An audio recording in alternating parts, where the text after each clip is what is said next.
vamos a estar hablando sobre la familia de productos de Cygnus Electronics.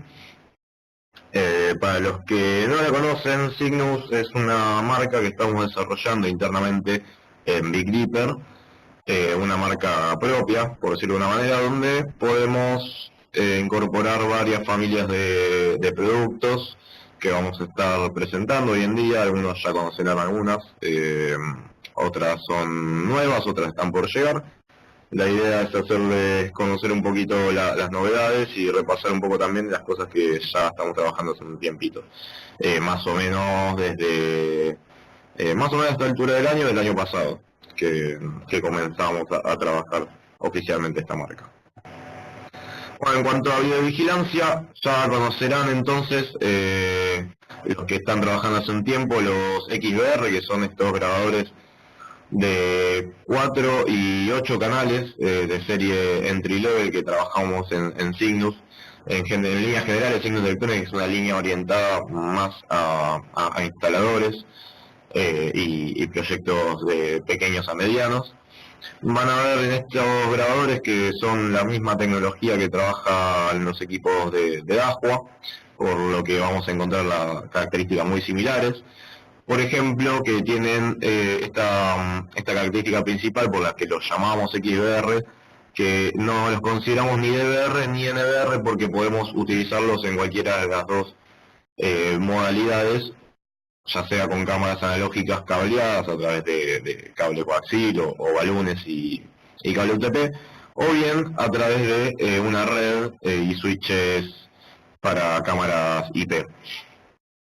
Entonces, de esta manera nosotros vamos a poder, según el modelo de grabador, combinar una cantidad de canales cableados y una cantidad de canales IP, o bien transformar del todo la cantidad de canales que tenemos en canales IP, convirtiendo el equipo en un NVR neto y dejando completamente desconectada la parte de posterior donde están los conectores DNC.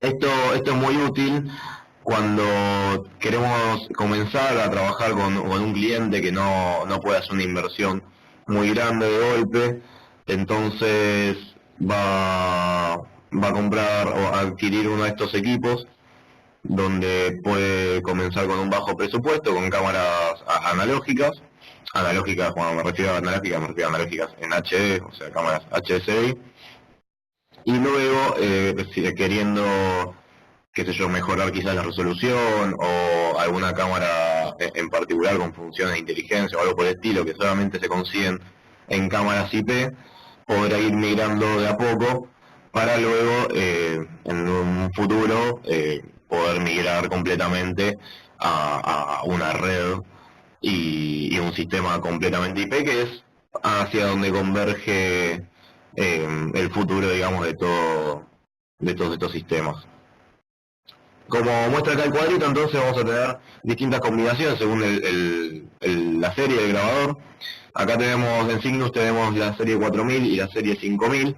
La 4000 permite grabar cámaras de 1 megapíxel a 15 cuadros por segundo, en cuanto a lo que son cámaras cableadas, y permite grabar cámaras IP de hasta 2 megapíxeles, con la combinación que nos presenta ahí el cuadro según la cantidad de canales que tenga. Y luego la serie 5000 van a ver que tiene una cantidad de canales IP extra un poco mayor, un 50% extra, y este ya nos permite grabar cámaras cableadas de 2 megapíxeles a 15 cuadros o de 1 megapíxel en tiempo real, que serían 25-30 cuadros. Y en cuanto a la capacidad de canales IP, llega hasta los 5 megapíxeles por cámara. Ojo, en el caso de un grabador que sea de 4 canales, por ejemplo, no significa que vamos a poder poner las 4 cámaras IP o las 6 en caso de que esté extendido, o las 6 cámaras IP en 5 megapíxeles, porque estamos sobrepasando un poco la capacidad límite del equipo, pero sí podremos poner una o dos y combinar ahí con otras de menor resolución, dado que el ancho de banda del equipo tiene ciertas limitaciones, digamos. Luego también vamos a ver que estos grabadores tienen una función de compresión especial llamada H264 Plus, o o Smart Codec, que lo que nos permite hacer básicamente es reemplazar la típica configuración de grabación por detección de movimiento, que siempre es medio tedioso a la hora de tener que configurarlo por zonas, que la sensibilidad, que el umbral, qué sé yo, o que se te activa quizás con algún árbol o cualquier cosa que pase. Con este nuevo método de compresión nos vamos a olvidar de configurar la grabación por movimiento, que por lo general nosotros lo poníamos para ahorrar espacio en disco, ¿no es cierto?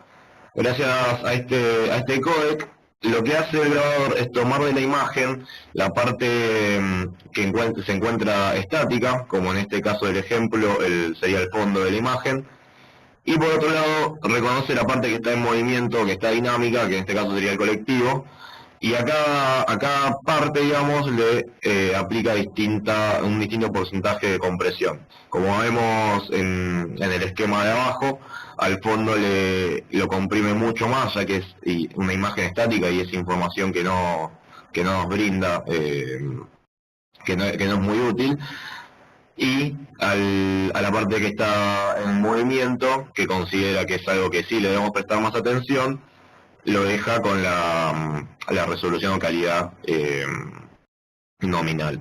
De esta manera nosotros vamos a poder tener tasas de compresión mucho más altas, hasta un 90% en caso de que la imagen esté totalmente estática, y así lo podemos dejar grabando 24/7, absolutamente todo el día, y cuando no haya movimiento, que sería lo mismo que la detección de movimiento apagada o sin detectar nada, va a estar ocupando muy poquito espacio en disco, de manera que vamos a poder ahorrar en espacio o poder grabar más tiempo. Por otro lado, estos grabadores también nos permiten poder conectar cámaras de otras tecnologías, tales como las cámaras AHD o HDTVI de la competencia, y gracias a esto vamos a poder implementar estos equipos en instalaciones que ya tengan otras marcas de cámaras u otro tipo de cámaras, para poder hacer de punta de lanza, digamos, y convencer al cliente de que termine de mudarse a esta tecnología. Es por esto que a estos grabadores se les denomina hoy Pentabrid o Firebrid. Por otro lado, y otros aspectos importantes a destacar son las funciones de inteligencia que disponen estos equipos.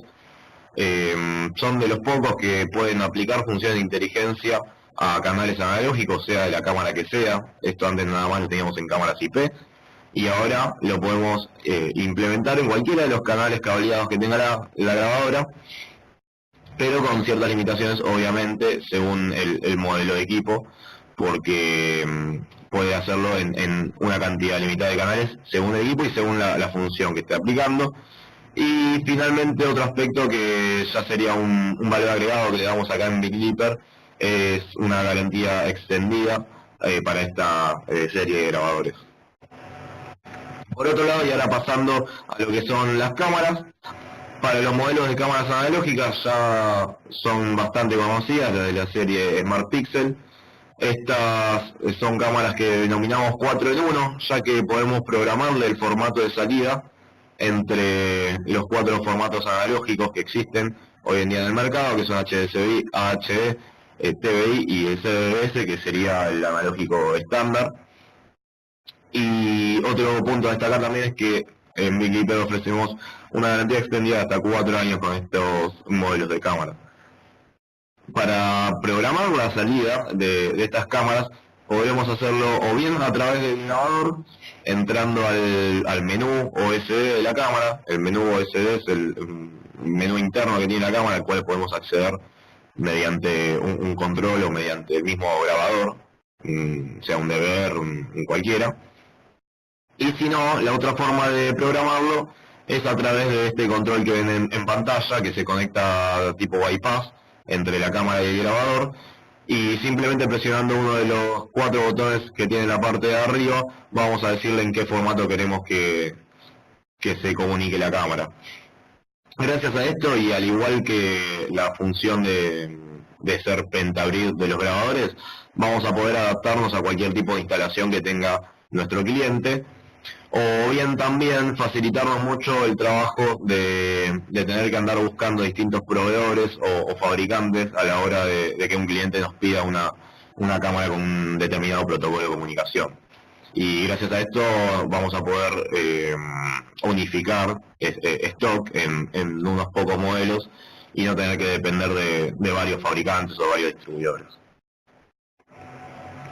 Por otro lado, y ahora pasando un poquito a lo que es la conectividad en cámaras analógicas, vamos a ver que tenemos varios tipos de balunes.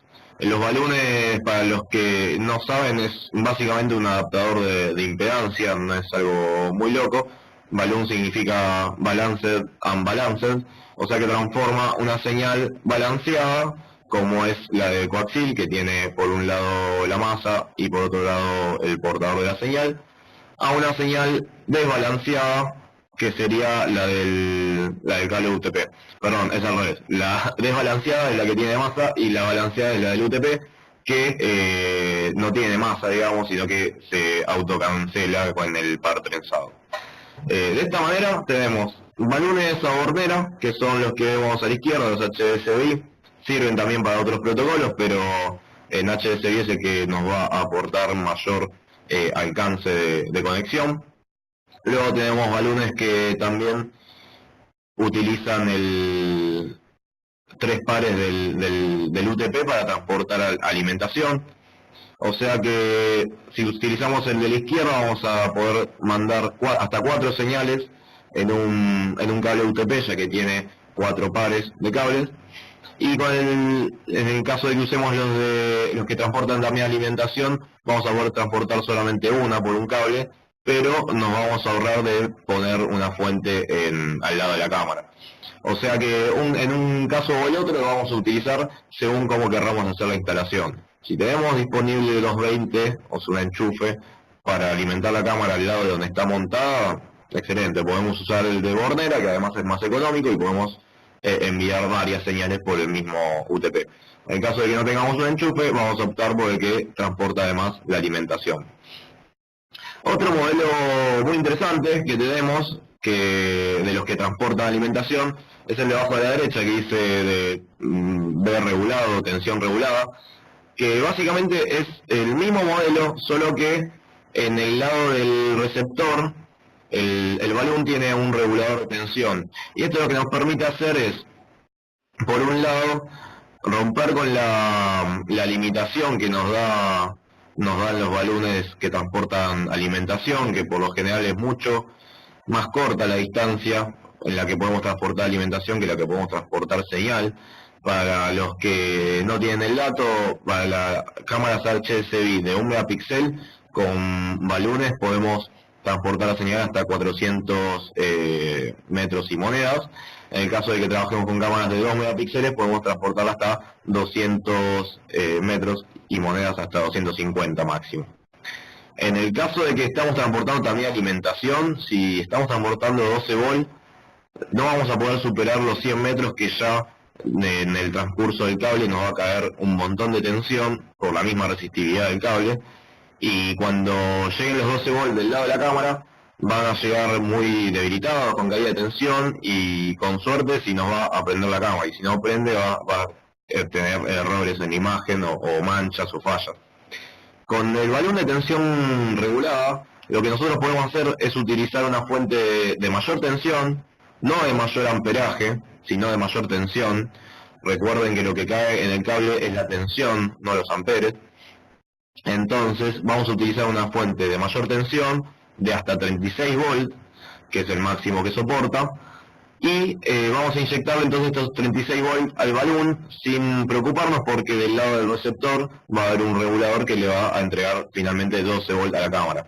Gracias a esto nosotros vamos a poder cablear en el mejor de los casos, con una fuente de 36, con un cable de buena resistividad, hasta 300 metros, estando ya un poquito más acorde a las distancias que nos cubre el transporte de la señal de HSI. Finalmente, y como otros accesorios para la visualización y el montaje de televisores o monitores en lugares más alejados de donde está montado el grabador, que por lo general está escondido en algún lado bajo llave o en algún rack. Para eso disponemos balones VGA y HDMI, que lo que hacen también es transformar la señal digital y modularla para poder transportarla a través de un cable UTP. El que se ve el HDMI en la imagen, si bien tiene dos puertos de UTP, hoy en día hemos adoptado otro modelo, que el código termina es BA-HDMI 2, que es el nuevo modelo que usa un solo cable UTP, pudiendo así hacer la instalación un poco más flexible. Ahora pasando un poquito a lo que son las cámaras IP, si todo va bien con las importaciones, si no tenemos demasiadas trabas, de acá a un mes o dos como mucho deberíamos tener esta nueva familia de cámaras IP que habrán visto que publicamos en el nuevo catálogo. Básicamente estas vendrían a complementar a la línea de cámaras IP que veníamos trabajando en Smart Pixel, donde vamos a encontrar cámaras de mayor resolución. En lugar de 1 y 3 megapíxeles van a ser de 2 y de 4, para compensar este aumento, digamos, en resolución. Esta nueva línea de cámaras va a tener un método de compresión H265, de manera que vamos a ocupar menos espacio en disco y menos ancho de banda en nuestra red. Y lo más importante a destacar es que estas van a tener funciones de inteligencia embebidas, cosa que antes solamente teníamos en cámaras de gama media o gama alta, o como comentamos antes, en los grabadores. Estas nos van a permitir entonces implementar funciones de detección automática, tales como la de cruce de línea para perímetros o áreas de intrusión, y también otra que hemos ya testeado y que funciona muy bien, que es la de conteo de personas. Toda esta línea de entry level, creo que salvo el modelo Bullet, van a tener funciones de conteo de personas, lo que nos va a permitir llevar a cabo estas estadísticas en locales comerciales o locales nocturnos. De estos modelos vamos a encontrar que vamos a tener modelos antivandálicos, como los que ven arriba, de 2 y de 4 megapíxeles, modelos tipo domo, comunes, digamos, con el ángulo accesible, modelos bullet, y también el de abajo a la derecha, que es un modelo con zoom motorizado de 4X. Por otro lado, y unas cámaras que ya hemos estado trabajando hace un tiempo, son la línea de antiexplosivas de Smart Pixel. Estas cámaras no es que sean cámaras que vayan a explotar y gracias a esto no explotan, sino que están orientadas a ser utilizadas en lugares donde hay mezclas de gases o de polvos que son combustibles.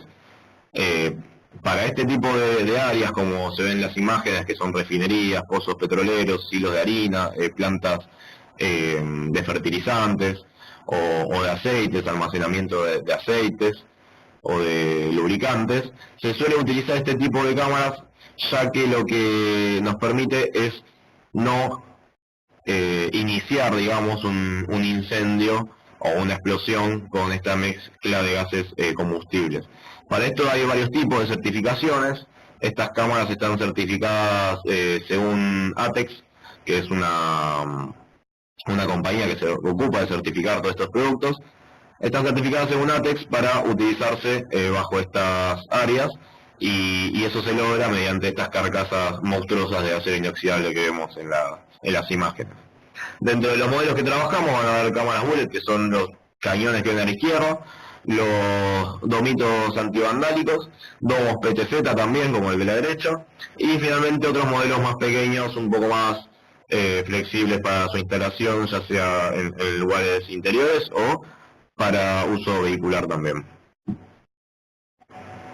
Bueno, ahora vamos a pasar un poquito, ya que veníamos hablando de la línea de cámaras IP, a toda la familia de soluciones que nos permite interconectar todas las cámaras y los productos que tengamos IP.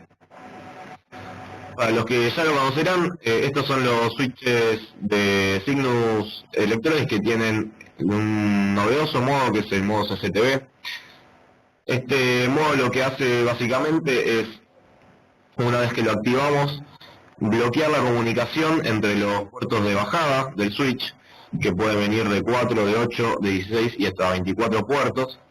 Entonces nos corta la comunicación entre los puertos de bajada, que en una instalación de cámaras es algo que no nos interesa que se comuniquen entre sí las cámaras, al contrario de una red estándar. Y eso nos permite aumentar la eficiencia de nuestra red, ya que van a haber muchos menos paquetes transmitiéndose entre dichos puertos. Por lo general, aunque no establezcan una comunicación directa entre sí las cámaras, suelen estar enviando constantemente paquetes de broadcasting, que es como un mensaje de presencia. Hola, acá estoy yo, soy una cámara con tal dirección. Gracias a esto que está bloqueado, vamos a lograr evitar que se intertransmitan entre sí estos paquetes de información, y solamente se van a poder comunicar con el puerto de subida o uplink, que es un puerto que nuestra red iría a un switch de nivel superior, a un centro de monitoreo, o directamente, en el caso de una red más pequeña, a un grabador o NVR. El otro punto muy importante a destacar de estos switches, una vez que activamos este modo CCTV, además nos permite cablear las cámaras IP hasta 250 metros. Y esto se logra gracias a que reduce el ancho de banda en cada uno de estos puertos de subida a 10 megabits por segundo, que es una tasa más que suficiente para una cámara de hasta 4 megapíxeles, por ejemplo. Y gracias a eso se reduce la latencia en los puertos que van a las cámaras, y al reducir la latencia podemos extendernos en la distancia de transmisión. Vamos a ver ahora un poquito entonces los modelos que tenemos. En esta primera slide vemos los modelos que son entry level, que son de 4 y de 8 puertos. Si bien cada puerto puede entregar hasta 30 watts del PoE, o sea, de la fuente de alimentación, no es que no vamos a poder tener los 4 puertos en el caso de 4 con 30 watts, sino que vamos a poder, por ejemplo, conectarle un domo PTZ, quizás un antivandálico que no tiene infrarrojo, pero ya vamos a estar consumiendo una buena parte del switch, por lo que vamos a tener que conectarle quizás cámaras de menor consumo en las demás puertos restantes. Finalmente en esta vemos que tenemos switches de 16 y de 24 puertos. Ven que son muy similares. Estos además tienen un puerto de fibra óptica para poder conectarse con otro switch y aprovechar la tasa de transferencia que tienen entre switches. Y en la parte de la izquierda vamos a ver que tienen unos indicadores de LED, que además de indicarnos si están siendo alimentados cada uno de los puertos o si tienen enlace, va a tener una barrita a la izquierda de todo que nos va a indicar qué porcentaje de potencia nos queda restante para conectar más cámaras o domos. Ahora pasando un poquito a la línea profesional, estos switches están orientados más que nada a proyectos quizás o instalaciones un tanto más complicadas o lugares que son más difíciles de acceder, o bien simplemente a proyectos o instalaciones donde necesitemos tener una tasa de fallas más baja. Este tipo de switches con las carcasas que autodisipan todo el calor que pueda llegar a generar el switch y la fuente de alimentación del switch, nos permite tener una vida útil, o mejor dicho, una tasa de fallas muchísimo menor, ya que no tiene partes mecánicas como son los ventiladores, que por lo general es lo primero que falla en este tipo de equipos.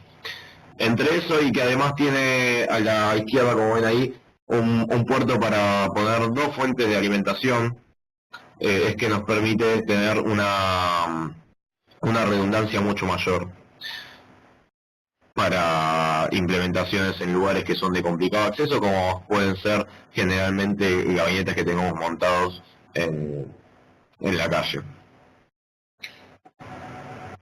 Un equipo que es novedad en esta familia de switches es este que vemos en pantalla, que viene a reemplazar el modelo predecesor, que era el 2850. Este es el 150 versión 2, que viene a emparentarse un poco con el de 4 puertos, ya que tiene el mismo diseño de carcasa para disipar el calor mediante la misma carcasa. Este, en lugar de 4, tiene 8 puertos, y la diferencia más importante es que, a diferencia del anterior, este es administrable, o sea que vamos a poder configurarle distintas opciones, como por ejemplo armar VLANs entre los puertos de bajada y de subida, para que queden segmentadas en distintas secciones las conexiones de nuestra red, entre otras cosas.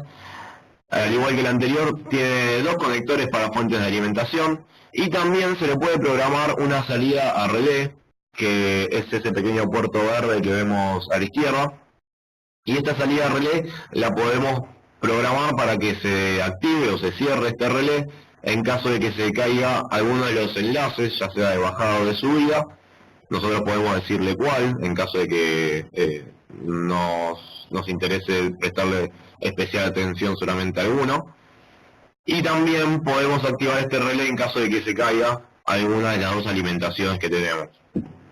Eso nos permite tener un sistema que genera sus propias alertas en caso de que tenga alguna falla, sin tener que pasar a peores consecuencias, como por ejemplo que nos quedemos sin imagen en uno de nuestros centros de monitoreo, por ejemplo.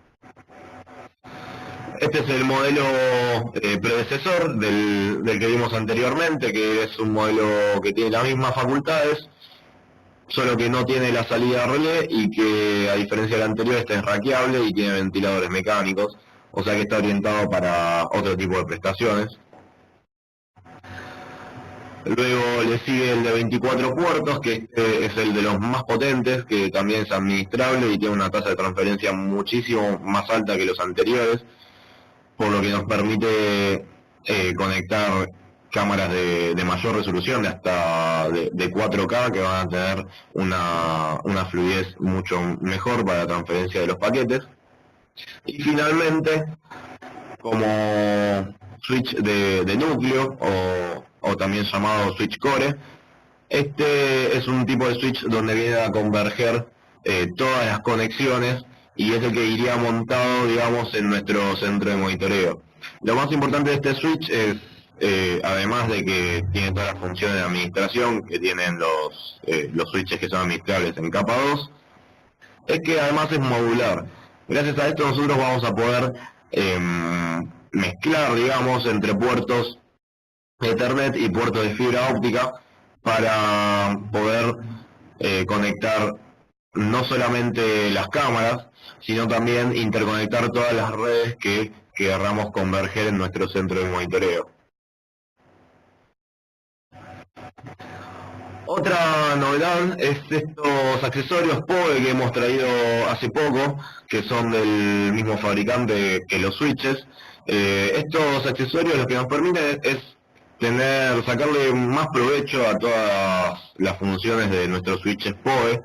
Como sabrán, el PoE básicamente es el transporte de alimentación mediante el cable Ethernet, o sea que mezclamos alimentación con datos. Entre estos accesorios vamos a encontrar entonces, como el que vemos arriba a la izquierda, que es un Finder. Se le llama Finder porque es un detector de PoE. Van a ver que tiene por un lado un puerto hembra y por otro lado una ficha macho. No importa por el cual lo conectemos de los dos, la idea es que tenga ambas, es para poder usarlo tanto con dispositivos como con switches. Y lo que hace es, según la luz o el LED indicador que se prenda, es informarnos si, por un lado, si hay PoE realmente, o sea, si el cable que estamos testeando tiene alimentación PoE, y también detecta qué tipo de PoE es, porque, como sabrán, ustedes pueden poner un switch PoE que viene a ser una fuente de PoE, y este tipo de fuentes PoE se llaman N-span. N-span es porque están en el borde, digamos, de esta línea de transmisión. Luego, también tenemos inyectores PoE, que son los que llamamos min-span, y los min-span lo que hacen es conectarse en el medio de un cable de red, o sea, de una línea de transmisión IP, y a esta línea de datos, a esta transmisión de datos, le inyecta el PoE encima para alimentar una cámara, por ejemplo. Que habrán visto, nosotros vendemos Milspan acá de la marca Dahua. Si mal no recuerdo, es el código PFT 1200, y tiene el tamaño de una fuente de alimentación más o menos, y hace eso, viene el cable de red con datos, solamente con datos, y le inyecta el PoE arriba. Al estar en el medio de la línea de transmisión, a este se le denomina Milspan, y este Finder lo que hace es detectar si es endspan o midspan. De esa manera, nosotros cuando estamos en campo, vamos a poder con este detector discriminar cuáles son los que vienen de un switch, por ejemplo, y cuáles son los que vienen de un midspan, de un inyector. Finalmente, también nos permite reconocer cuando el PoE no es el PoE de norma, sino que se trata de un PoE pasivo. ¿Qué es el PoE pasivo? El PoE pasivo es el que hemos visto generalmente en el uso de radioenlaces, que te vienen con una fuente de alimentación que es como un cargador celular pequeño, que tiene dos puertos de red. Un puerto de red es el de entrada, que viene a ser el que viene de la red, y el de salida es el que va conectado a la antena. Y lo que hace esta fuente de alimentación es inyectar directamente 12 o 24 volts en el puerto de salida hacia la antena, de manera de que la antena se pueda alimentar por el mismo cable de Ethernet. Si bien eso es alimentación sobre Ethernet, o sea, es PoE, no es el mismo PoE que tiene la norma, que trabaja con 48 volts y que tiene un protocolo que se llama handshaking, o sea que los equipos entre sí se dicen, el switch le pregunta a la cámara o al equipo que sea PoE, hola, ¿qué tal? ¿Vos sos un equipo PoE? Y el otro le dice que sí, y recién ahí le inyecta los 48 volts. En el caso de este PoE pasivo, que usan la mayoría de los radioenlaces, es directamente una inyección de los 24 volts sobre la línea. Que eso es algo con lo que tienen que tener bastante cuidado en el caso de que estén mezclando switches switches con fuentes de estas de 24 volts. Entonces, volviendo al tema del Finder, nos permite reconocer también si el cable tiene PoE por norma de 48 volts o PoE pasivo de alguna de estas fuentes. Siguiendo con los accesorios, tenemos el de la derecha, que es un extender.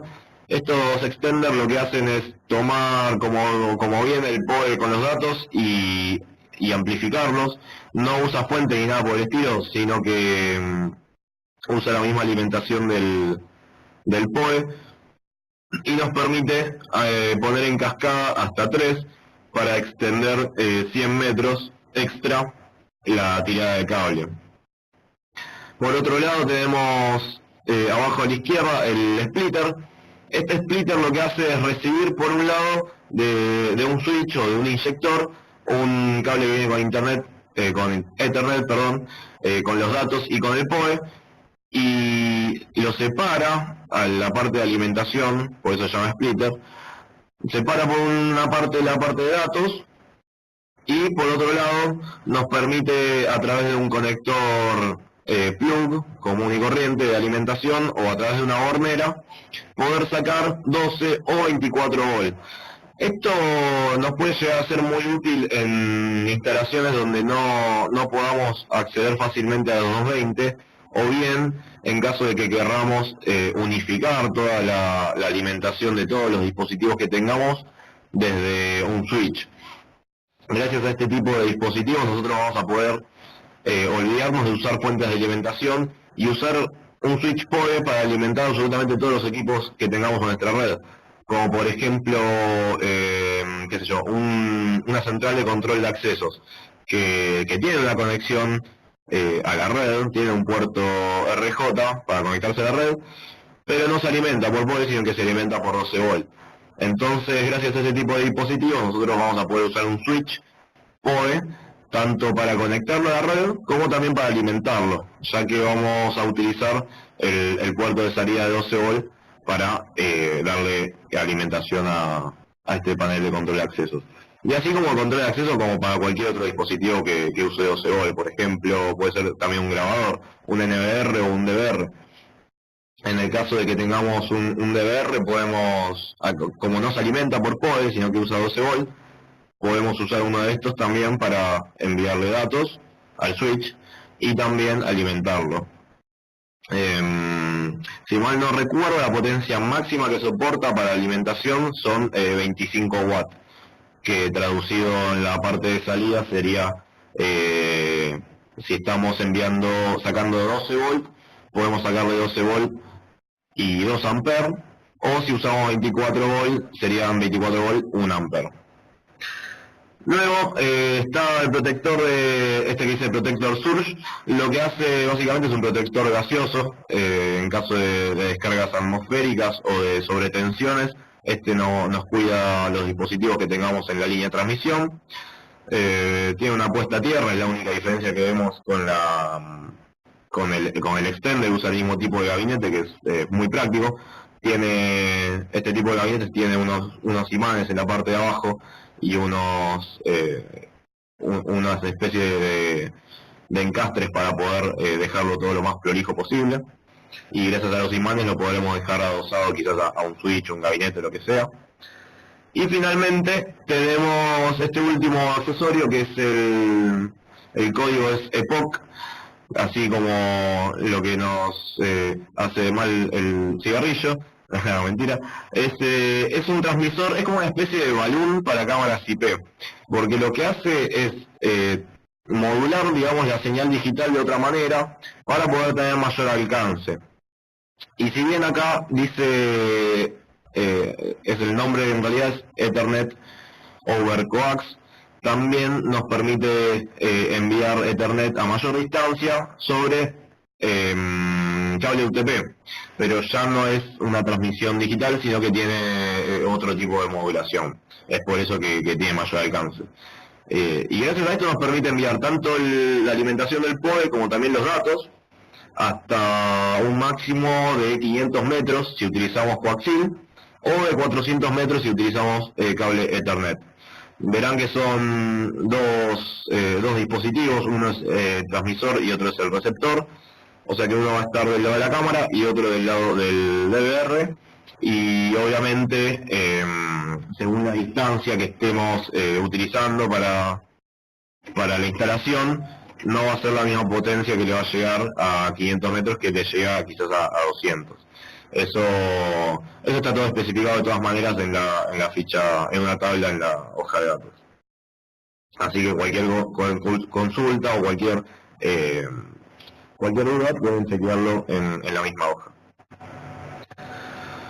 Finalmente, y ahora pasando a lo que sería conectividad inalámbrica, estos equipos que estuvimos trayendo para la línea Cygnus estarán por llegar más o menos en octubre. Vamos a hacer el lanzamiento oficial en octubre. Para ello vamos a hacer un webinar especial también, navegando un poco las consolas de configuración para ver todas las prestaciones. Y ahora vamos a hacer un breve repasito y una introducción más que nada a las distintas frecuencias que utilizan, para ver cuándo conviene utilizar cada una de ellas, porque siempre vemos en el mercado que dice que están los de 2,4 y los de 5,8, y los 5,8 son más rápidos, qué sé yo, pero son comentarios, digamos, de boca en boca, que no vienen con mucho fundamento, así que hoy vamos a hacer un poquito hincapié en temas técnicos de estos radioenlaces. Vamos a ver entonces que tanto los radioenlaces como los access point tienen varios modos de funcionamiento, o sea que lo vamos a poder utilizar o como access point, vamos a poder utilizarlos como repetidores en caso de que tengamos una red muy extendida de radioenlaces en cuanto a distancia, en radioenlaces o access point. También podemos utilizarlos como routers. Esto lo hemos implementado hace poco para hacer una subred de una red Wi-Fi que nos venía de otro lado y funciona bárbaro. Y si no, también lo puedes usar como un ISP inalámbrico. ISP es un proveedor de servicio de internet, en este caso inalámbrico, que el funcionamiento es muy similar el funcionamiento del router, solo que en el caso de usarlo como ISP, nos puede loguear directamente a nuestro proveedor de internet. O sea que vamos a poder independizarnos de tener un modem de por medio. Y finalmente, y esto solamente para los radioenlaces, no para los access points, tiene el modo WDS, que significa Wireless Distributed System, y básicamente lo que hace es puentear todas las interfaces, tanto las inalámbricas como las cableadas, entre los dispositivos que nosotros le asignemos. Entonces, gracias a esto, que es el modo más utilizado en los punto a punto, en los puntos multipunto, nosotros vamos a decirle, por ejemplo, a una antena que tenemos en el punto a otras 2 o 3 antenas que tengamos en puntos remotos, C, B, C y D.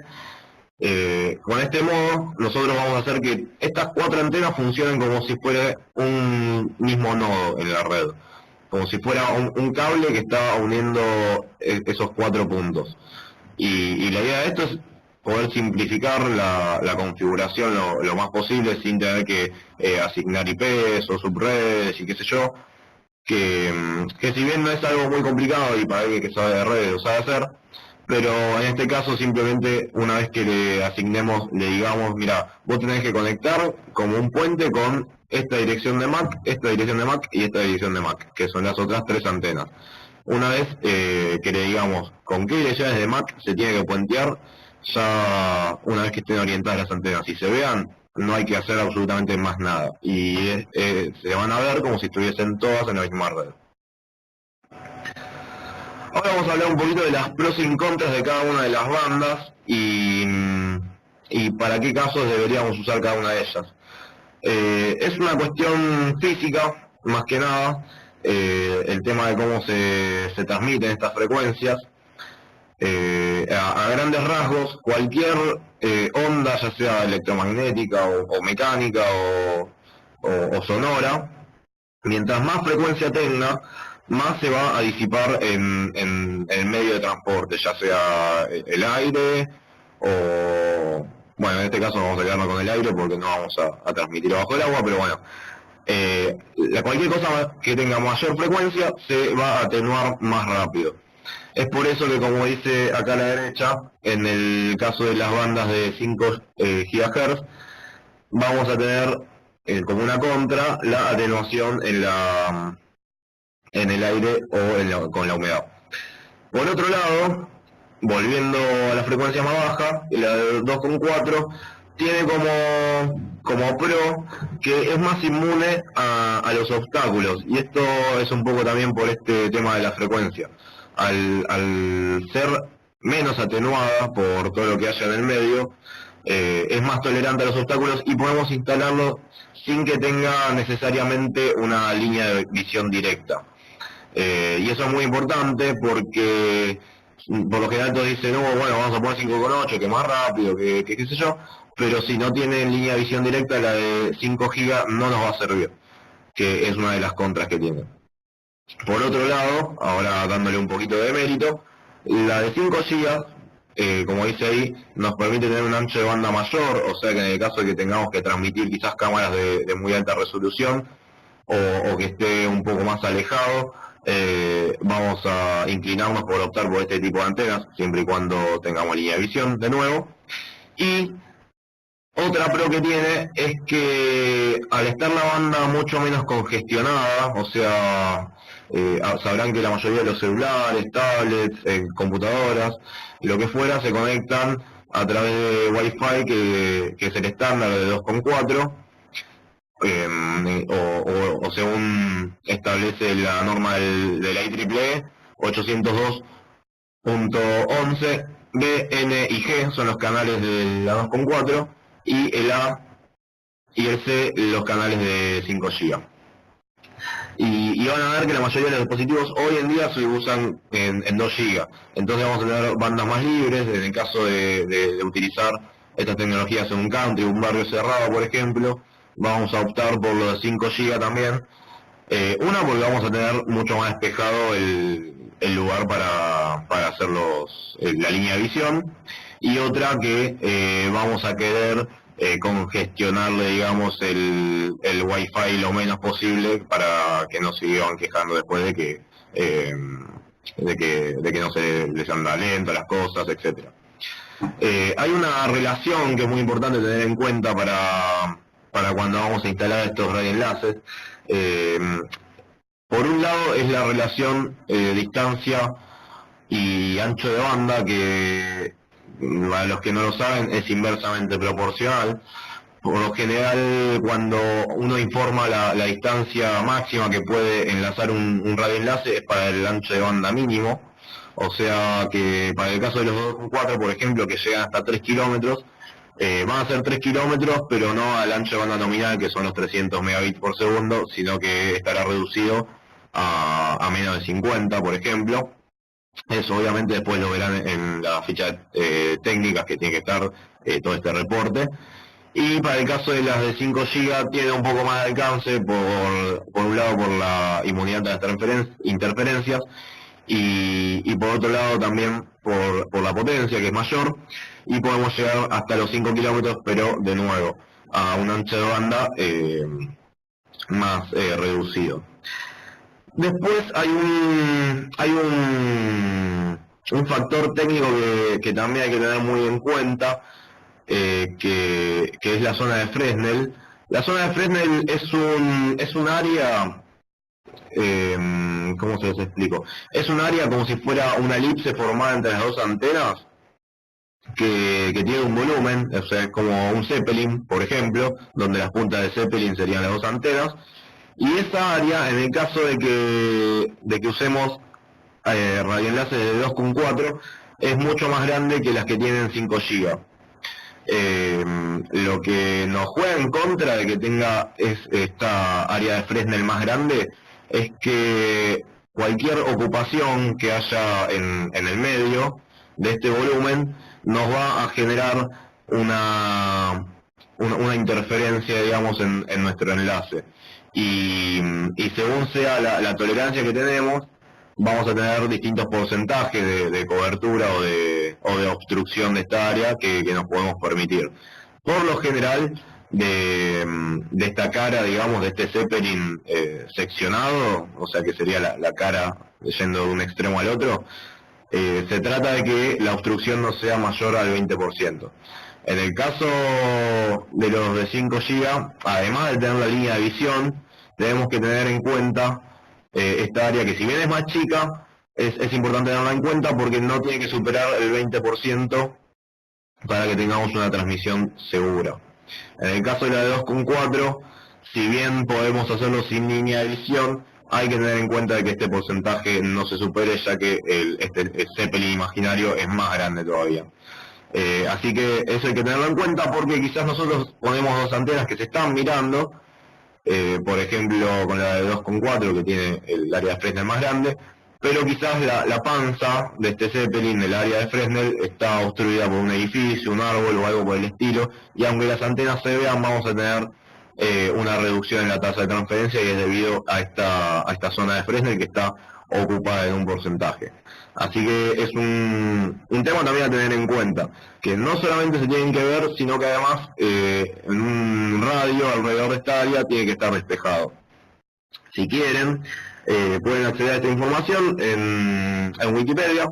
Está la formulita, es muy simple de calcular el radio de Fresnel, que es el radio, digamos, máximo de este Zeppelin imaginario. Pero está bueno siempre calcularlo y tenerlo en cuenta para este tipo de instalaciones. Ahora, pasando a los access points, vamos a estar trabajando 3 modelos. 2 son para uso de interiores, que son el de la izquierda para montaje en techos y el de la derecha para empotrar en pared. Estos tienen funciones muy similares a la de los radioenlaces. La principal diferencia es que a diferencia de los radioenlaces, las antenas de estos equipos no son direccionales tipo panel, sino que son omnidireccionales, por lo que por un lado tienen muchísimo menos alcance, como las direccionales de las antenas de los radioenlaces, pero nos permiten orientarnos en todas direcciones, por lo que se suelen orientar este tipo de productos para la conexión de cámaras a tu grabador. Entonces, gracias a estos equipos vas a poder convertir un grabador, un DVR, un NVR, lo que fuera, en un grabador Wi-Fi que permita acceder a cámaras inalámbricas. Los dos modelos que les acabo de comentar, que son para interiores, se pueden alimentar a través de PoE, o sea que se pueden conectar directamente a un switch y nos ahorramos así tener que andar poniendo fuente de alimentación. Y por el contrario, el modelo del medio, van a ver que estéticamente es igual a los radioenlaces, pero a diferencia de los radioenlaces, como le dije anteriormente, tiene una antena omnidireccional, o sea que está más orientado a instalarse quizás en parques o en estacionamientos para poder captar o dispositivos o bien cámaras Wi-Fi. Y a diferencia de los otros, este se alimenta por un inyector PoE pasivo que se quede bien con la fuente para conectar a la antena. ¿Cuál es la diferencia entre el PoE pasivo y el PoE que viene del switch en la práctica? El PoE que viene por el switch, nosotros vamos a poder instalarlo hasta 250 metros en el caso de que usemos un switch en modo CCTV, pero recuerden que nos va a reducir el ancho de banda a 10 megabits, o bien si lo tenemos en modo estándar, vamos a poder tener una tasa de transferencia más alta, pero la limitación de instalación va a llegar hasta los 100 metros. En el caso del PoE activo, que son los que tienen el rayito en el dibujo. En el caso del PoE pasivo de 24 volt, al ser simplemente una inyección de tensión sobre el cable, nos vamos a poder estirar hasta unos 60, 70 metros desde donde esté enchufada la fuente hasta donde montemos el access point.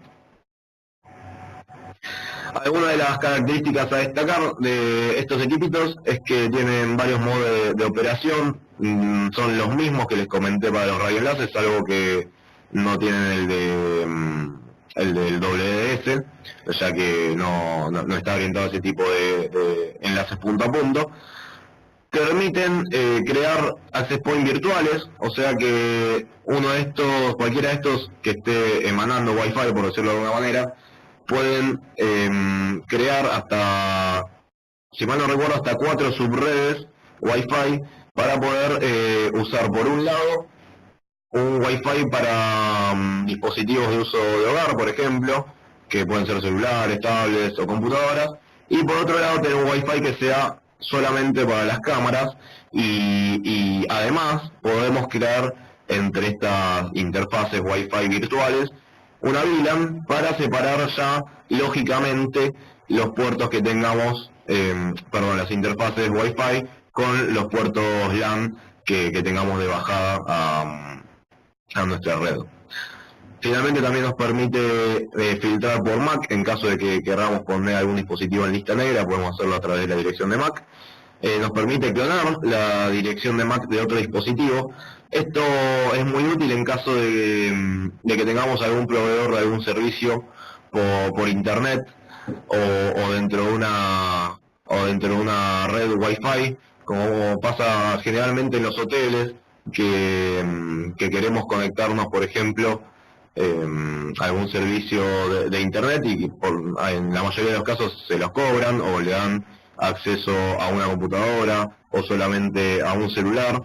Gracias a esta función de clonación de MAC, lo que pueden hacer es, una vez que se conectaron al servicio del Wi-Fi del hotel que les están cobrando, y le habilitaron una determinada notebook, por ejemplo, para que acceda solamente la notebook a internet, con uno de estos equipitos van a poder clonar la dirección de la computadora para que el servidor que provee internet en el hotel piense que uno de estos access points es la computadora y entonces a través de dicho access point vamos a poder distribuir internet a varios dispositivos y no solamente a la computadora que tenga habilitada.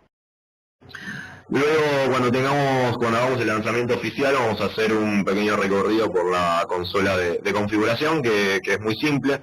Tiene una ventana llamada Wizard o estas que nos hacen el paso a paso para la configuración. Y es muy intuitivo, lo vamos a ver cuando haya llegado su momento. en el lanzamiento. Finalmente, lo último que nos resta acá en la familia de productos de Cygnus Electronics son los controles de acceso. Para los que ya han asistido a la presentación que hicimos oficial en el Hotel Meliá, los conocerán muy bien. Lo más importante a destacar que, a diferencia de los equipos de Dahua, estos no son centralizados, sino que son autónomos, o sea que trabajan solamente con la puerta que tengan asignada. Para lo que es control de acceso, o sea, apertura de puertas, tenemos estos 3 modelos. Y para lo que es control de asistencias, tenemos estos otros 3 modelos. Van a ver que lo único que cambia del anterior a este es el primero, que este ACT101 está exclusivamente orientado al registro de asistencias. O sea que no tiene salida para abrir una puerta. Este es un equipo de muy bajo costo. Se permite descargar los registros a través de un pendrive y nos permite registrar hasta 1000 usuarios, que es una cantidad más que suficiente para cualquier tipo de comercio o de pequeña empresa, o mediana también. Finalmente, este nos permite alimentarlo ya sea por una fuente o por USB, ya que utiliza 5 volt.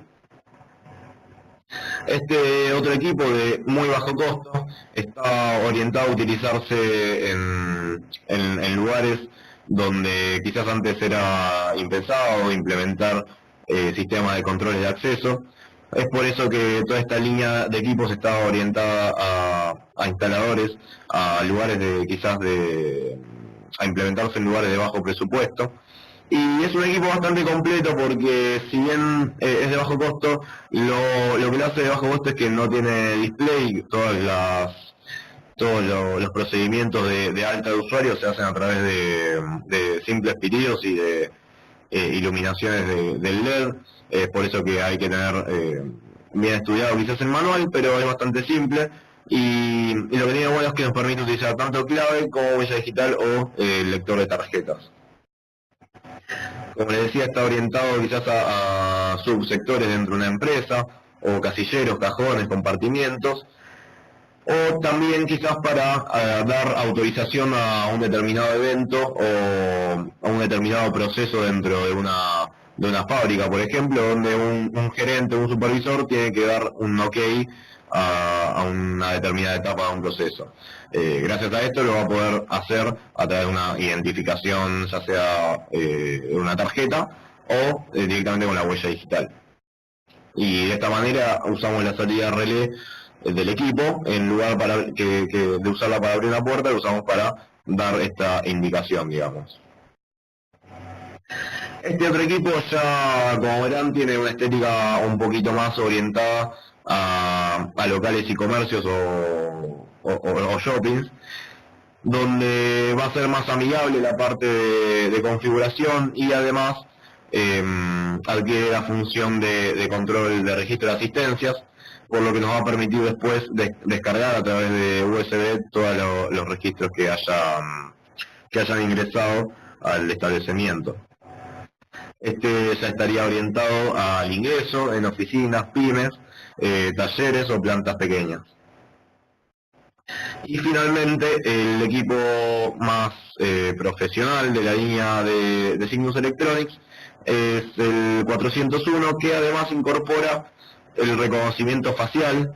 Y lo más importante de este equipo a destacar es que tiene un método para poder reconocer los rostros con cambios, o sea que nos va a permitir reconocer rostros que tengan quizás ya se han cambiado y tengan ahora barba, o ya se hayan afeitado, estén utilizando sombrero o estén utilizando gafas. Eso es algo que no se ve en muchos equipos hoy en día. Y también es importante, porque me han preguntado ya varias veces, que si lo podemos engañar, digamos, con una foto. Eso es imposible, ya que este equipo tiene 2 cámaras en la parte de enfrente. Una es para que trabaja siempre en modo noche, y otro ve en color, y combinando un algoritmo que tiene inteligente con la fusión de estas 2 imágenes, permite crear una especie de imagen tridimensional y así darse cuenta si se trata de una foto o realmente de un rostro. Y este está orientado ya a grandes empresas, plantas o clubes deportivos o en barrios cerrados donde queramos darle un nivel de restricción mucho más grande que solamente la huella o una tarjeta. Finalmente, y para complementar toda la línea de control de accesos, tenemos toda la parte de hardware, que sería todos los cerramientos y botones de apertura que tenemos en Cygnus. Van a encontrar que tenemos cerraduras magnéticas, cerraduras con pasante, cerraduras para montaje sobre la puerta, o sea, sin tener que sin tener que empotrarlas dentro de la puerta o en el marco, que son las que ven a la derecha. Y todas son electrónicas, o sea que se pueden abrir a partir de una señal que viene de alguno de los lectores de identificación. Y también los modelos que se montan sobre la puerta, como el que tiene la perilla de la derecha, tienen para instalar, tienen un cilindro, son de cilindro simple, o sea que en caso de quedarse sin luz, puede utilizarlo tranquilamente sin llave. Los otros van a tener que tener sí o sí algún respaldo, ya sea por UPS o banco de baterías, para poder estar cubiertos en caso de un corte de luz. Finalmente tenemos toda la línea de botones, que son botones mecánicos comunes con iluminación de LED o sin, y también botones de proximidad que están más orientados a uso en lugares donde las condiciones higiénicas son quizás medias insalubres, o quizás en quirófanos donde necesitan no usar las manos por cuestiones de salud. Pueden utilizar este tipo de interruptores de infrarrojos para no tener que utilizar las manos. Bueno, y hasta ahí llegamos con la presentación de productos de lo que es Cygnus.